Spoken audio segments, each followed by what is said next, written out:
to come from the ends of the earth to speak at this very important conference, and I'm pleased to give a keynote address on the subject of persecution of Christians. Let me just say something about myself. As was said, I'm a former member of the New Zealand Parliament. I entered Parliament in 2005 and retired in January this year.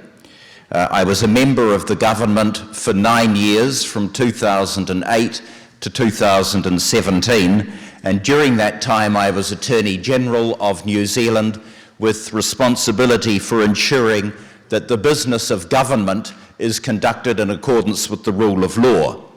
And I was also responsible for conducting major litigation on behalf of New Zealand. So as was said, I appeared at the International Court of Justice to argue against Japan and commercial whaling. For 9 years I was the Minister of Treaty of Waitangi negotiations. In 1840, the British Crown signed a treaty with the indigenous people of New Zealand, the Maori. It's called the Treaty of Waitangi because it was signed in a town called Waitangi, situated in the far north of my country. It guaranteed to Maori all the privileges of British subjects and promised them that their treasures, such as fisheries and lands, would be protected. Promises made were not kept, and Maori have greatly suffered. So over the past 30 years, there's been a national effort to address the failings of the past, and I was responsible for dealing with those issues. For 6 years, I was also Minister for Culture and Heritage, and in my final 3 years in government, I was also responsible for the intelligence agencies. So now having left Parliament, I'm back at the bar as a barrister or litigation lawyer, and this year I've given a number of speeches on Indigenous issues and the rule of law in French Polynesia, Noumea, and the United States. I hope it will not upset the audience, but in the course of this speech, I intend to distinguish between the Western Church and the Eastern Church.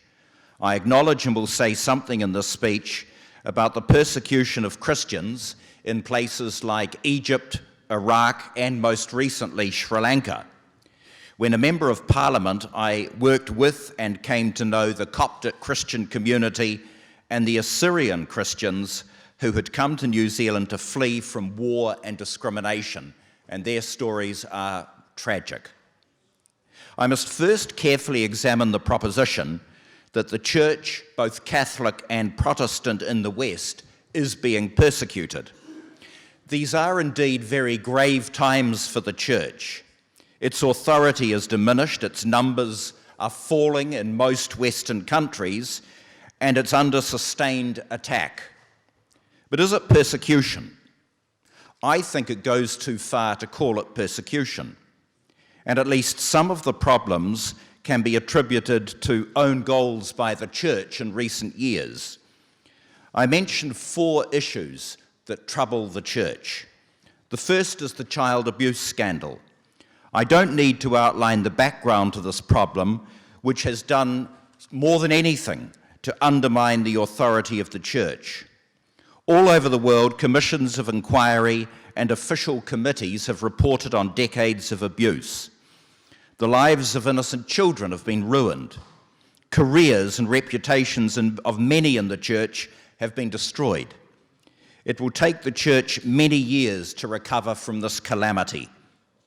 Indeed, I worry that things are so bad that one presumes that if an allegation is made, it must be true.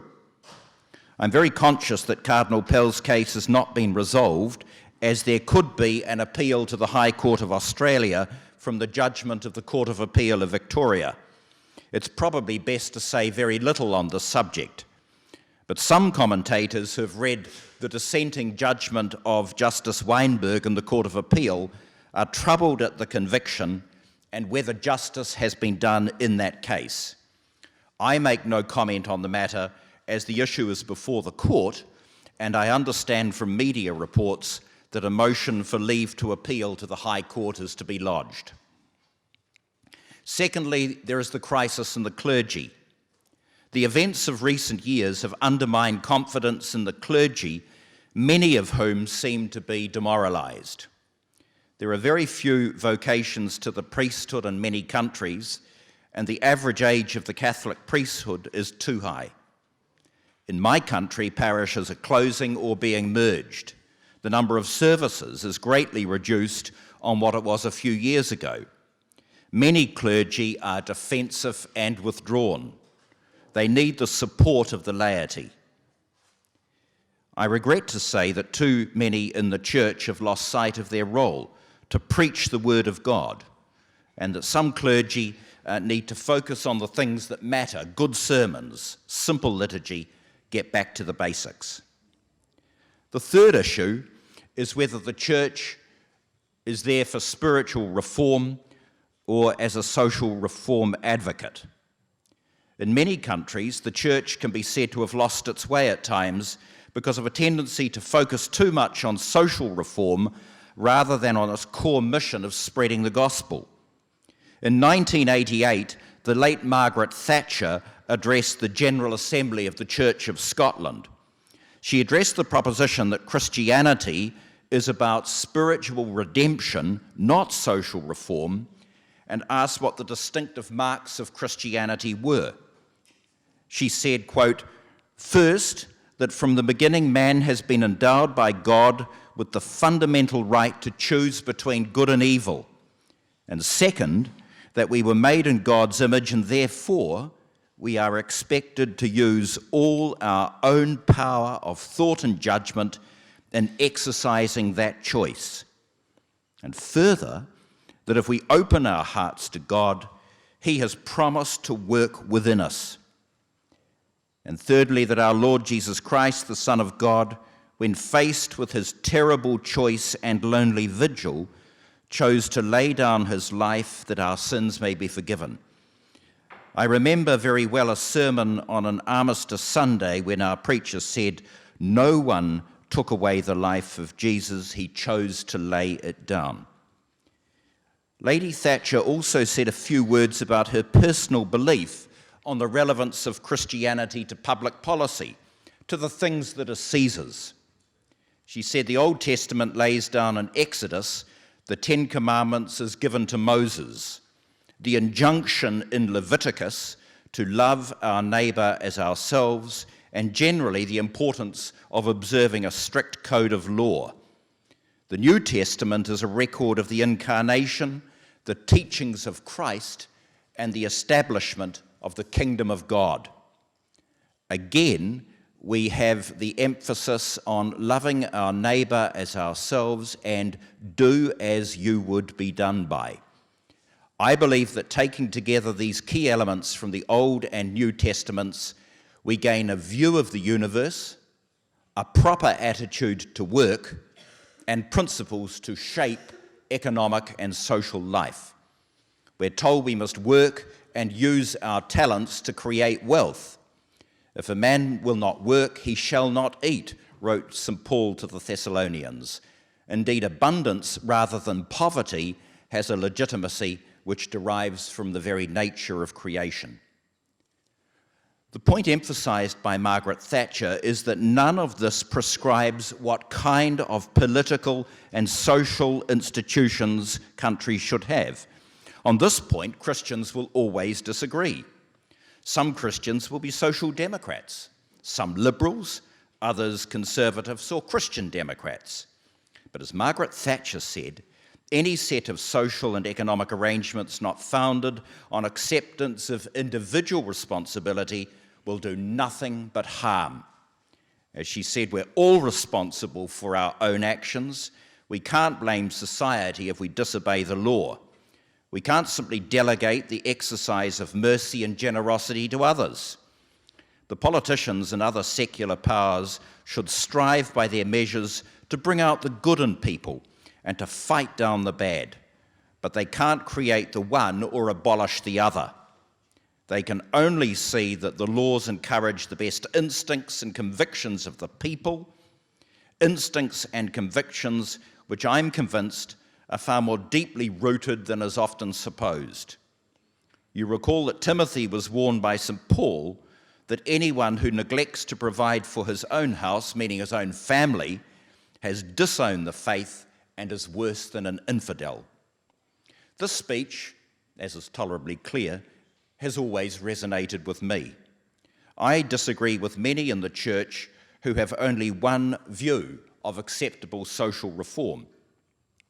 Some years ago, the Cardinal Archbishop of Wellington, my home city, invited me to a picnic on the grounds of Parliament to celebrate diversity and talk about sharing the riches of the world.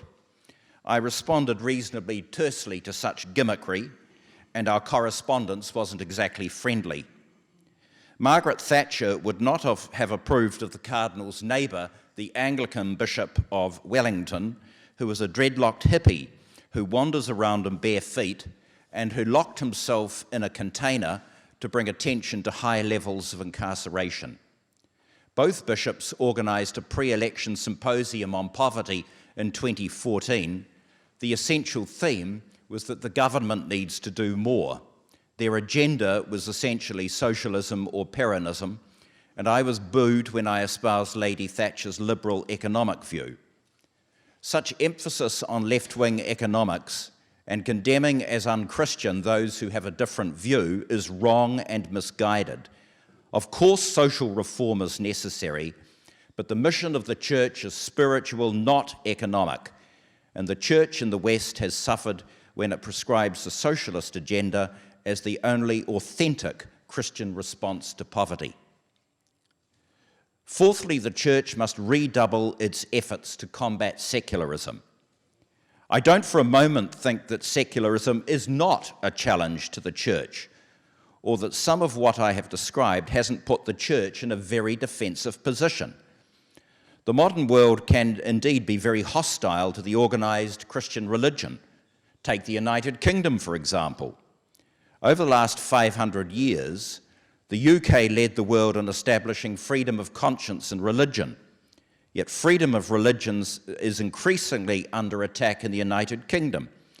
So in 2018, a Crown Prosecution Service lawyer claimed that publicly quoting parts of the King James Bible in modern Britain should be considered to be abusive and as a criminal matter.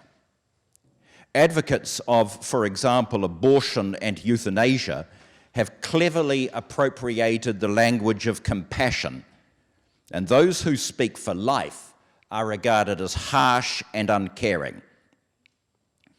Over history, we've seen these forces before. France and Mexico in the 19th and 20th centuries were hotbeds of anti-clericalism. This trend won't be defeated by a rant against modernity, but by being smart. First, the church must clean up its act, resolve the child abuse scandal, address financial abuse, get back to basics, spiritual reform and renewal, rebuild clergy morale, and build up clergy numbers again. Now, some of you will be thinking I've come to the wrong conference, as I'm reasonably critical of the Western Church. My point is that I know these are tough times, made tougher by the failures of many in the church, but I cannot call it persecution. The church has all the tools it needs to be successful. Despair or being demoralized are not options. Self-discipline, cleverness, and determination are required. These times are a challenge for the Western Church, so it's time to toughen up. The church in the West is not being persecuted, it's being severely challenged.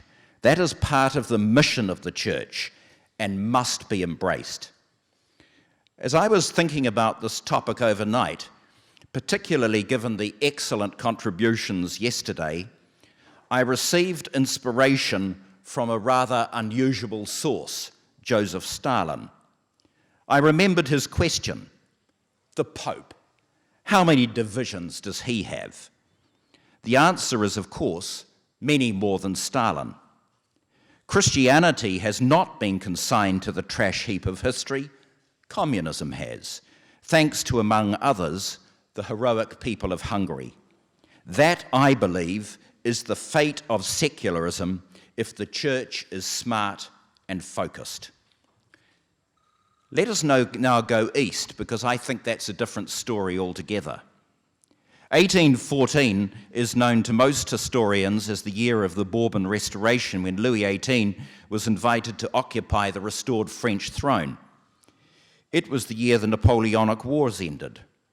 For my country, 25 December 1814 was a special day, as it was the occasion of the first official Christian service in New Zealand. I spoke at the bicentenary and commented on the growth of Christianity since 1814. First, the English settlers who brought Anglicanism, the Scots, Presbyterianism, and the Irish Catholicism. Soon they were joined by adherents of other Christian faiths like the Greek Orthodox, the Methodists, the Congregationalists, the Baptists. In recent years, these denominations have been joined by the followers of the ancient religions of the Middle East, driven to the ends of the earth by war and jihad. It is to those communities I now turn. Last year I had a great deal to do with the Coptic Church, which has a number of parishes in New Zealand. The Coptic Church is an Orthodox Christian church based in Egypt, Africa, and the Middle East. It was established by St. Mark the Apostle. After Egypt became Islamized in the 7th century, the treatment of Coptic Christians has varied from tolerance to brutal persecution. Sadly, the Copts are now living in times of increased violence and discrimination, and this has become much worse since the Arab Spring. And many Copts, who once made up between 10 to 15% of the Egyptian population, have been forced to flee. One of the worst aspects of this persecution is the treatment of Coptic women and girls, many of whom have been abducted, forced to convert to Islam and marry Muslim men. In September 2017, an ex-kidnapper admitted he got paid for every Coptic Christian girl he kidnapped. As he said, if all goes according to plan, the girls are also forced into marriage with a strict Muslim. Their husbands don't love them, they just marry her to make her a Muslim. She will be hit and humiliated, and if she tries to escape or convert back to her original Christian religion, she will be killed. The Egyptian police are biased against Christians whose daughters have been kidnapped by Muslims, either because they're afraid of militant groups or because they prefer to cover up the crimes of those they see as their Muslim brothers. The plight of adherents of this ancient branch of Christianity is appalling, and not enough is being done by the United Nations High Commission for Refugees to help them. In an eastern suburb of my home city is the ancient Assyrian church of St. George the Martyr. This is the Wellington home of the Assyrian Christians, formerly from Mosul in Iraq, another ancient branch of Christianity who celebrate the Eucharist in Aramaic, the language of Christ. They've always known hard times, though none as severe as the Assyrian genocide, when hundreds of thousands were massacred by the Turks and their Islamic allies. The Assyrians were very loyal allies of the British in the First World War, but that loyalty was never repaid. After the Iraq wars of the 1990s and early 2000s, their plight has become appalling, so much so that many have fled to all corners of the earth, including New Zealand. In my experience, they are a wonderful traditional Christian community with much to offer their new home. Yet once again, they've been failed by the United Nations. I want to mention the work this community did last year to erect a memorial to the victims of the Assyrian massacre. They were faced with bureaucracy from City Hall, who were concerned not to upset anyone with such a memorial. Any attempt to move a motion in the New Zealand Parliament to commemorate the massacre was doomed to fail for fear of upsetting the Turkish government. A few years ago, a very irate Turkish ambassador confronted me about the publication of an official history of New Zealand in the First World War, which mentioned the Armenian massacre. She denied it ever happened. I told her we believed in freedom of expression, and I neither could nor wanted to censor the views of authors. Let me finally refer to places like Sri Lanka. On Easter Sunday this year, 3 churches in Sri Lanka and 3 luxury hotels in Colombo were targeted by suicide bombers who had links with a local militant Islamic group. Over 250 people were killed. Some allege this was retaliation for the slaughter of Muslims in Christchurch, New Zealand in March by an Australian white supremacist, but this link has been questioned. There are so many other examples of the persecution of Christians in the Middle East and Asia, but what I've tried to do is focus on a few examples to illustrate the point. Eastern Christians are being persecuted, and not enough is being done to help them. Over the years as a government minister, I tried to help the Assyrian Christians come to New Zealand, but I always came up against the bureaucracy of the UNHCR. I said to the Minister of Immigration we should be taking in more Christian refugees, but was told that we had to accept the recommendations of the United Nations and couldn't pick and choose. Yet all too often the Christian refugees in camps don't declare their religion for fear of bullying or are discriminated against by UN officials. I've been told this time and time again by my Assyrian friends. The UNHCR is useless. I've told the story of Eastern Christianity today by reference to my country, for even the farthest, most remote corners of the earth have seen the effect of the destruction of ancient branches of Christianity. Those who caused this misery should reflect on the final address of the Prophet Muhammad. O verily, verily, O people, your Lord is one and your Father is one. All of you belong to one ancestry of Adam, and Adam was created out of clay. There is no superiority for an Arab over a non-Arab, and for a non-Arab over an Arab. Or consider the treaty signed by the second Caliph Umar with the Patriarch of Jerusalem when Arab forces conquered the city in 637 AD.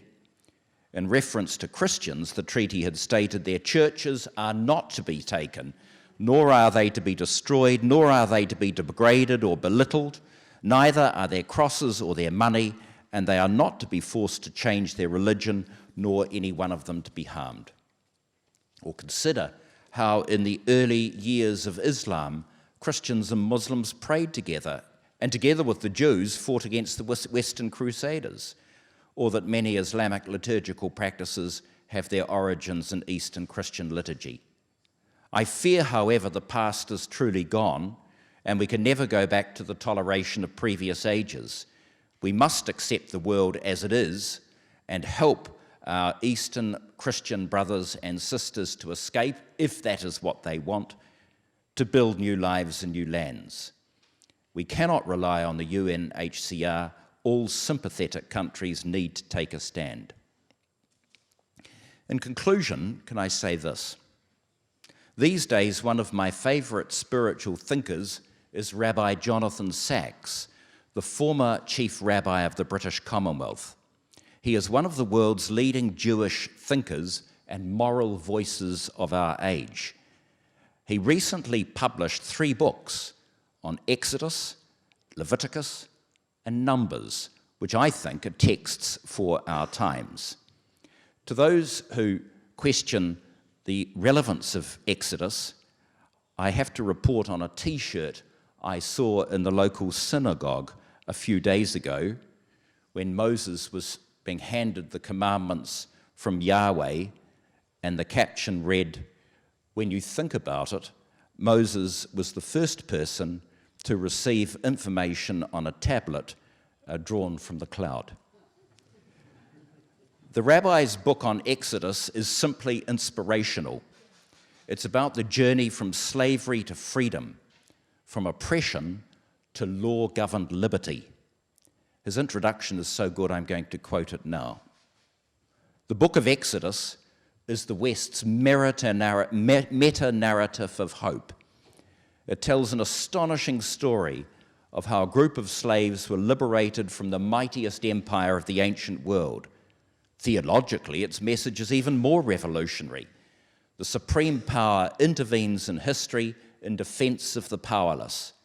Never before and never since has the message of monotheism been more world-transforming, and the Exodus narrative has inspired many of those who in later times fought oppression in the name of freedom and began the long journey across the wilderness in search of the promised land. In the 17th century, it inspired the English Puritans and parliamentarians in their battle against an overbearing king. It was engraved on the hearts of the Pilgrim Fathers as they set sail across the Atlantic in search of a new world. When African Americans sang of freedom, they said, "Go down, Moses, way down in Egypt land. Tell old Pharaoh, let my people go."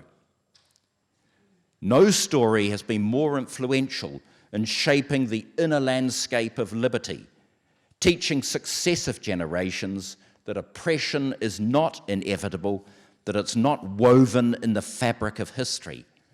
There can be another place, another kind of society, a different way of living. What happened once can happen again for those who have faith in God, who had faith in humankind. The God of freedom calls on us to be free. Nietzsche, the great atheist, put it best. He called Judaism the slave revolt in morals. He understood that it was the faith of the powerless. Nietzsche, of course, believed in the opposite, the will to power. Knowing as we do what happened in the century after his death, the bloodiest century since humans first walked the earth, we're entitled to conclude that Nietzsche was wrong as it's possible to be. Power destroys the powerless and the powerful alike, oppressing the one while corrupting the other. If we are to build a society with a human face, we must always choose the way of Exodus with its message of hope and human dignity. Ladies and gentlemen, as we discuss the plight of our Eastern brothers and sisters, we should be mindful of the message of Exodus.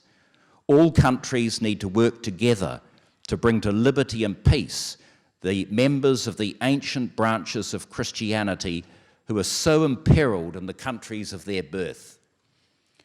It's impossible to go back to times when people could live in peace. The trends seem all too clear. The persecution of these people will not cease. There will be no outbreak of toleration. I think we must accept this and work together to help deliver people to peace and freedom. But that's not all. The message of Exodus is one for our time. It reminds us that God is not a remote being to whom we must submit. God is the God of the powerless. God intervenes in history to help the oppressed, and that is a fantastic message. Of course, the church in both the East and the West faces huge challenges: ridicule, criticism, persecution, betrayal by many within its own ranks. But as Jonathan Sacks says, we must always choose the way of Exodus with its message of hope and human dignity. The motto of my college is Sectare Fidem, hold fast to the faith. If we do that, if we follow the way of Exodus, we can all set an example to the world and set it on a better path.